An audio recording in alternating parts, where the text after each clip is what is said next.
श्री एकनाथ जी महाराज की प्रसिद्ध कथा आती है, गंगोत्री से गंगा जल लेकर के निकले हैं पैदल, कहां? रामेश्वरम के लिए। कहां गंगोत्री? उत्तर में हिमालय की गोद में, और कहां रामेश्वरम? दक्षिण भारत के बिल्कुल कन्याकुमारी के पास, भारत का अंतिम छोर।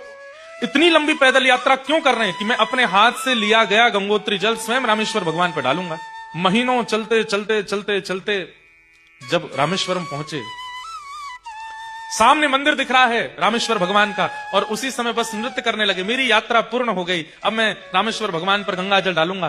तभी समुद्र का तट देखा, और समुद्र के तट पर एक प्यासा गधा जीभ बाहर निकली हुई है, तड़प रहा है पानी के लिए। चिलचिलाती धूप पड़ रही है आकाश से, नमकीन जल होता है समुद्र का, पी नहीं सकता। और उसको एकनाथ जी महाराज देखते हैं, और एकनाथ जी सोचते हैं अब क्या करूं? सामने मंदिर है जिसके लिए इतनी लंबी यात्रा करके आया हूं, और एक तरफ एक जीव है जिसको पानी की अति आवश्यकता है। महादेव को प्रणाम किया, हे महादेव, इतने महीनों की यात्रा आपके चरणों में अर्पित करता हूं, पर क्षमा कीजिएगा, ये गंगोत्री का जल आप पर अर्पित नहीं कर पाया, पर आप तो सबगटवासी हैं, मेरे जल को इस रूप में ही स्वीकार कर लेना। गधे के मुख में जाकर के जैसे ही गंगा जल अर्पित करने लगे, देवादिदेव महादेव शंकर भगवान वहीं प्रकट हो गए। प्रकट होकर के श्री एकनाथ जी महाराज को हृदय से लगा लिया।